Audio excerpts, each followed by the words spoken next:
15 दिन बाद जायजा लेने पहुंची सांसद हेमा मालिनी मथुरा सांसद घटनास्थल पर पहुंची और लोगों से मुलाकात की। इस दौरान सांसद ने कहा कि उनके पास बहुत काम होते हैं, इसलिए तुरंत आना संभव नहीं। जिले में टंकी हादसे के बाद 15 दिन बाद सांसद और एक्टर हेमा मालिनी को पीड़ितों की याद आई है। हेमा मालिनी मंगलवार को घटनास्थल पहुंचकर जायजा लिया। हादसे से पीड़ित लोगों से सांसद ने बातचीत कर समस्याएं सुनाई। इस दौरान सांसद हेमा मालिनी ने कहा कि मैं हैरान हूं कि 2 वर्ष पूर्व बनी टंकी किस तरह से गिर गई। इस टंकी को बहुत ही लापरवाही साथ सस्ते में बना दिया था। गौरतलब है कि कृष्णा विहार इलाके में 15 दिन पूर्व 2.5 लाख लीटर की पानी की टंकी गिरने से 2 लोगों की मौत हो गई थी, तो वहीं 1 दर्जन लोग गंभीर रूप से घायल हो गए थे। साथ ही पानी घुसने से लोगों को काफी नुकसान हुआ। स्थानीय लोग जनप्रतिनिधि के मौके पर न पहुंचने से खासा आक्रोशित नजर आ रहे थे। तो वहीं शासन की ओर से जांच के लिए टीम गठित की गई। हादसे के इतने दिन बाद अब सांसद पीड़ितों का आश्वासन का मरहम लगाने पहुंची हैं। इस दौरान हेमा मालिनी ने कहा कि मुझे ये सुनकर बेहद दुख हुआ और ऐसा हो गया, लेकिन मैं सोचकर हैरान हो रही हूँ 2 साल पहले पानी की टंकी इतनी जल्दी कैसे टूट सकती है। जब इतनी बड़ी टंकी बनाई थी तो उसका प्रॉपर फाउंडेशन होना चाहिए था। देखकर लग रहा है कि बहुत ही सस्ते में इस टंकी को तैयार किया गया। मैं बिल्कुल उसका विरोध करती हूँ। हमें इस प्रकार के कार्य को स्वीकार नहीं करना चाहिए। सांसद हेमा मालिनी ने कहा कि टंकी इत्यादि बनाने में बहुत ही सोच समझकर काम करना चाहिए। जहां पर पूरी आबादी रहती है वहां पर टंकी नहीं बनानी चाहिए। जब सांसद हेमा मालिनी से पूछा तो हादसे कितने दिनों के बाद आप यहां आई हैं, इसको लेकर लोगों में आक्रोश है। उस पर उन्होंने कहा कि मुझे बहुत से काम होते हैं, ऐसे में सबको छोड़कर तुरंत थोड़े ही आ सकती हूँ। मैं डीएम के संपर्क में लगातार थी। जिनकी मौत हुई है उनके परिजनों को मुआवजा दे दिया गया है। बाकी जिनके घर बर्बाद हुए हैं उनको भी मुआवजा देने का प्रयास हमारी सरकार कर रही है।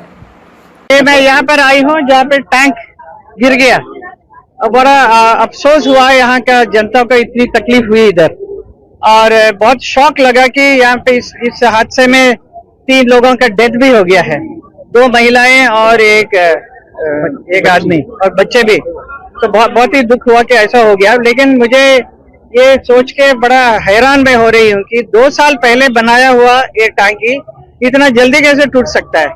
लेकिन यहाँ के लोगों का कहना है कि 1-2 लोगों ने ये कहा कि वो पहले से कह रहे थे कि ये ठीक नहीं है और इतना बड़ा टैंक नहीं मांग रहे थे, they wanted small, बट इतना बड़ा बनाया। तो अभी देखा तो उसका प्रॉपर सॉलिड फाउंडेशन होना चाहिए, एक पिलर में ना, वो वैसा तो नहीं लग रहा है। तो बहुत ही सस्ते में उन लोगों ने सोच के बनाया है, विच इज वेरी बैड। तो मैं इसको बिल्कुल प्रोटेस्ट करती हूँ। I don't like it what they did. और ये कहीं और बनने वाला था, मानस नगर में बनने वाला था, तो किसी ने पूछ के यहाँ पे लेकर लगाया है। तो ये उल्टा सुल्टा ये काम भी नहीं एक्सेप्ट नहीं करना चाहिए। ये सब टैंक वगैरह बनाने में बहुत ही सोच समझ के करना चाहिए, और जहाँ पर पूरी आबादी रहती है वहाँ पे टैंक नहीं बनाना चाहिए, दूर होना चाहिए। और अगर बनाया तो भी it should be smaller size, and then पूरा फेंस लगाना चाहिए ताकि कोई बच्चे लोग उसके बीच में न जाए।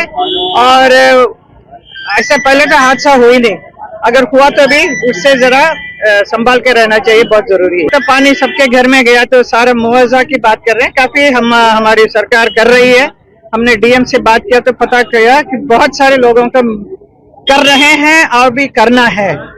कि जो जिनका डेथ हो गया उनका तब किया है, ऑलरेडी किया हुआ है, तो और भी बहुत कुछ करना है। और मेरे से मांग कर रहे थे कि ये सब उनका घर में सारा एक भी सामान नहीं है।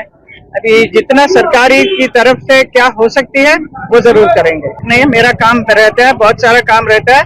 मैं सारा छोड़ के इमीडिएट में आना मेरे लिए मुश्किल था, लेकिन मैं continuously I am in touch with DM and everybody and also मुख्यमंत्री। मैं कहीं पे रहती हूँ वहां से भी मेरा काम होता है।